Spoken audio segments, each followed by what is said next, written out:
5वें पार्ट की शुरुआत में हम देखते हैं कि रोरो नोआ लूफ़ी से पूछता है, क्या तुमने अभी-अभी गार्प दादाजी बोला, लेकिन लूफ़ी इसका कोई जवाब नहीं देता। अब हम लूफ़ी के बचपन को देखते हैं, जो लकड़ी का जहाज बना रहा होता है। तभी उसके दादाजी वहाँ आते हैं और लूफ़ी से कहते हैं, अगर ऐसे ही चलता रहा, तो तुम कभी अच्छे नौसैनिक नहीं बन पाओगे। लेकिन लूफ़ी कहता है कि उसे नौसैनिक नहीं बल्कि लुटेरा बनना है। गार्प को गुस्सा आता है और उसका बनाया हुआ जहाज तोड़ देते हैं। अब कहानी आज के दिन पे शिफ्ट होती है, जहाँ नौसेना लूफ़ी के जहाज पर गोले दाग रही होती है। लूफ़ी उसोप से जवाबी हमला करने को कहता है। उसोप कहता है, क्यों ना हम चुपचाप यहाँ से निकलें। लूफ़ी कहता है, हम डरकर नहीं भागेंगे। वो उसोप से गोले दागने को कहता है और नामी से जहाज संभालने को कहता है। उसोप को तोप चलानी नहीं आती। नामी उसे तोप चलाने का तरीका बताती है, लेकिन तोप के गोले लुढ़क कर नीचे गिर जाते हैं।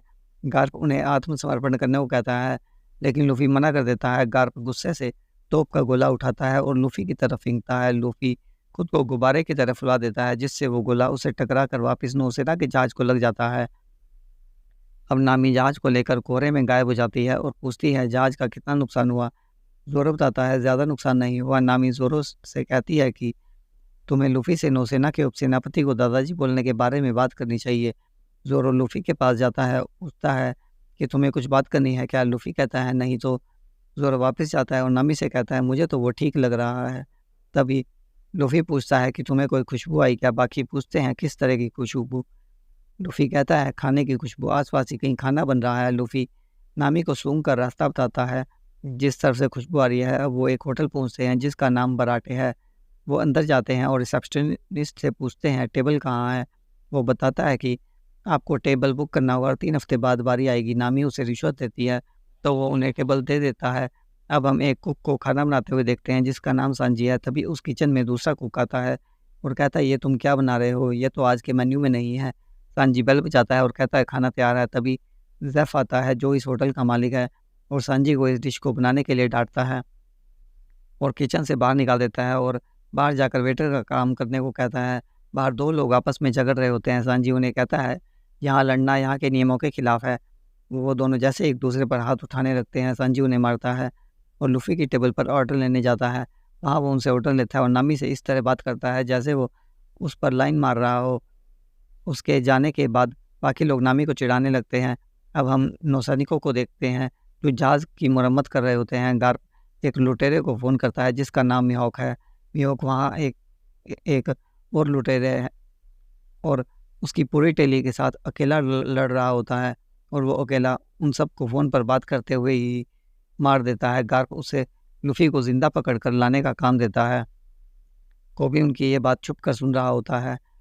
अब हम लूफ़ी और उसके दोस्तों को खाना खाते हुए देखते हैं। लूफ़ी नौसेना के खिलाफ लड़ाई जीतने को लेकर खुश होता है और अपने गिलास उठाकर टोस्ट करने लगते हैं।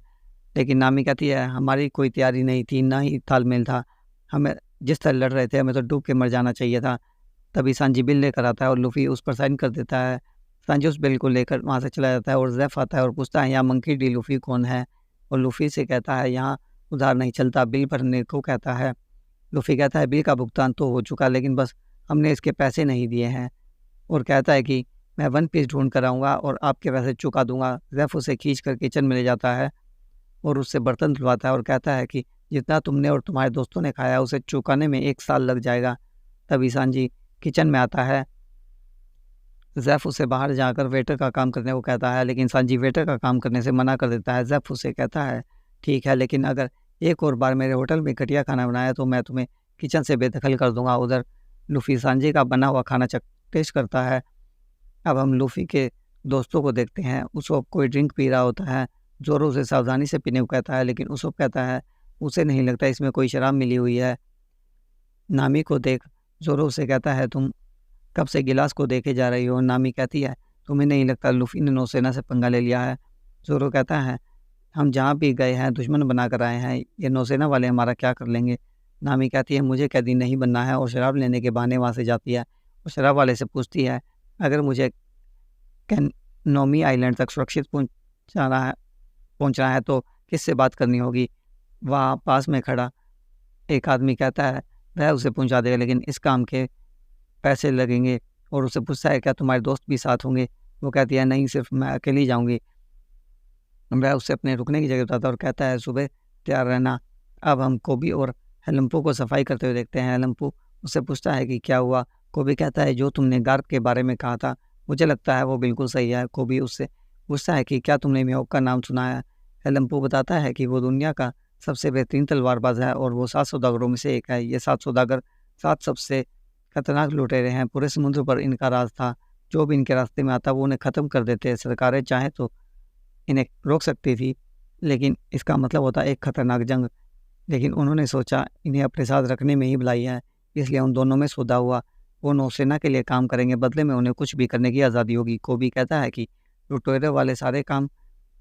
हेलम्पू कहता है कि तुम्हें अभी दुनियादारी सीखने में वक्त लगेगा। अब हम लूफी को देखते हैं। सांजी उसे कहता है तुम्हें बर्तन मांजने में मज़ा आ रहा है। लूफी कहता है यह बर्तन ख़त्म होने का नाम ही नहीं ले रहे। सांजी कहता है तुम्हें पैसे देकर निकल जाना चाहिए था। लूफी उससे पूछता है तुम यहाँ कब से वेटर हो। वो कहता है वेटर नहीं, कुक हूँ, पूरे ईस्ट ब्लू में सबसे होनहार। लेकिन जब तक वो खुसट बुद्धा इंचार्ज है मैं कुछ नहीं कर सकता। लूफी कहता है जो तुमने बनाया था वो लाजवाब था। सांजी पूछता है क्या तुमने वो चखा। लूफी कहता है हाँ, मैं पूरा का पूरा खा गया, मुझे नहीं पता था यहाँ खाना इतना बढ़िया मिलता है।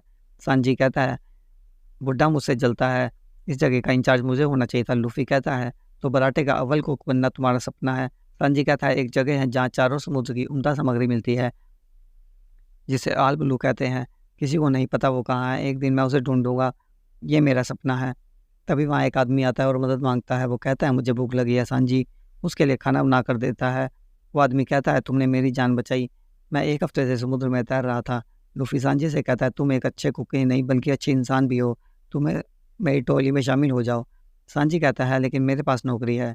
लूफी कहता है क्या तुम खुश हो, और मुझे वन पीस ढूंढने के लिए एक कुक की ज़रूरत है। ये सुनते ही वो आदमी चौंकता है और कहता है कि हम भी वन पीस ढूंढने निकले थे, मैं बहुत बड़े दल का हिस्सा था। हमने 50 जहाज और 5,000 सैनिक खो दिए, उनमें से मैं सिर्फ अकेला बचा हूँ। अगर जान प्यारी है तो वन पीस को भूल जाओ। अब हम उसोप को डांस करते हुए देखते हैं। नामी उसे नाचते हुए देख जोरो से कहती है इसे दुनिया की पड़ी ही नहीं है। जोरो कहता है तुम अपनी मुस्कान के पीछे कुछ छुपा रही हो। नामी कहती है तुम्हें अंदाज़ा भी नहीं है। जोरो कहता है कि अगर होता तो पूछता क्यों, जितना मैं तुम्हें जानता हूँ तुम अपने आप को नहीं जानती। नामी कहती है जैसे तुम तो खुली किताब हो। अब जोरो ड्रिंक बनाता है और कहता है अगर तुमने मेरे बारे में सही कहा तो मैं पीऊँगा, अगर मैंने तुम्हारे बारे में सही कहा तो तुम पियोगी। अब हम गार्प को देखते हैं। कोबी उससे पूछता है कि क्या सच में आपने मिहोक को लूफी को पकड़ने भेजा है। गार्प कहता है चुप कर, बातें सुनना बदतमीजी है। कोबी कहता है लगता है हर लुटेरे के लिए अलग कानून बने हैं, मैंने इंसाफ की नज़र में सबको बराबर रखने की कसम खाई है, अगर ऐसा नहीं है तो मैं नौसैनिक बनने के लायक नहीं हूँ। गार्प कहता है मेरे भी कुछ उसूल थे, लेकिन यह दुनिया बहुत टेढ़ी है, हमारे कानून हर जगह लागू नहीं होते। कोबी कहता है यह तो गलत है। गार्प कहता है कि मैं कब का सेनापति बन जाता, लेकिन मैंने हमेशा प्रमोशन को ठुकराया क्योंकि उनकी कठपुतली बन जाता और अपनी आज़ादी खो देता। अब हम उस ओप को देखते हैं जो नशे में कहानी सुना रहा होता है कि उसने सारे नौसैनिकों को डुबाकर मार दिया, और ये किया महान उसोप ने। तभी हम देखते हैं कि पास में मिहोक खड़ा है और मिहोक उससे पूछता है कि तुम कप्तान हो। उसोप कहता है टेक्निकली वो नहीं, लूफी उसका कप्तान है। मिहोक कहता है कि मैं उससे मिलना चाहूँगा। उसोप उसे अपनी टोली से मिलवाता है।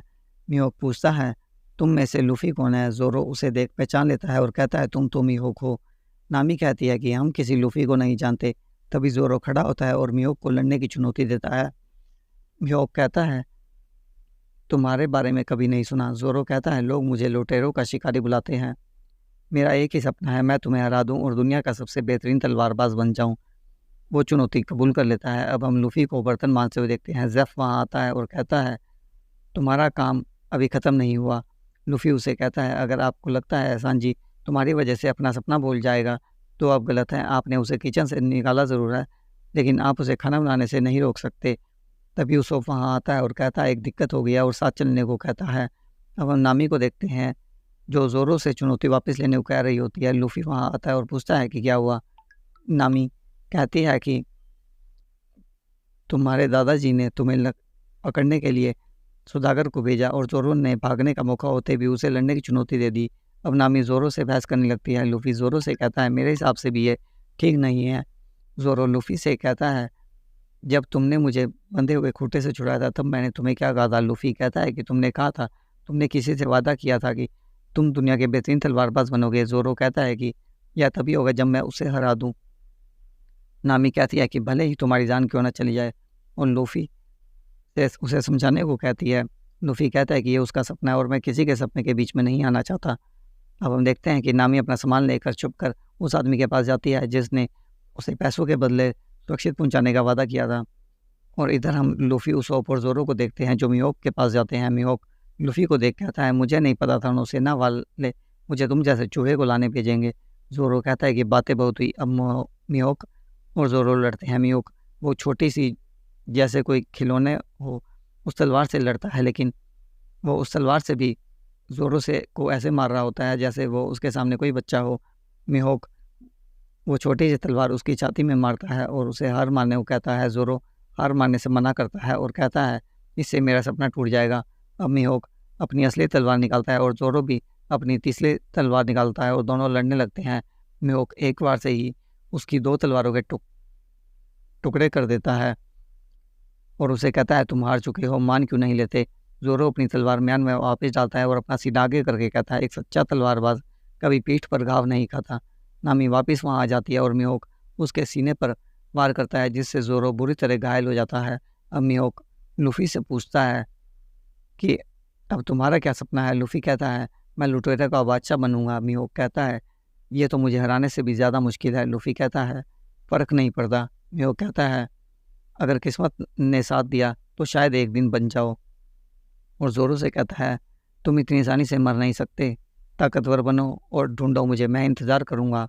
और वहाँ से चला जाता है। ज़ोरो लूफी से कहता है कि मैं वादा करता हूँ आज से और अभी से, जब तक दुनिया का बेहतरीन तलवारबाज नहीं बन जाता, मैं नहीं हारूंगा। और बेहोश हो जाता है। 5वां पार्ट यहीं पर समाप्त हो जाता है।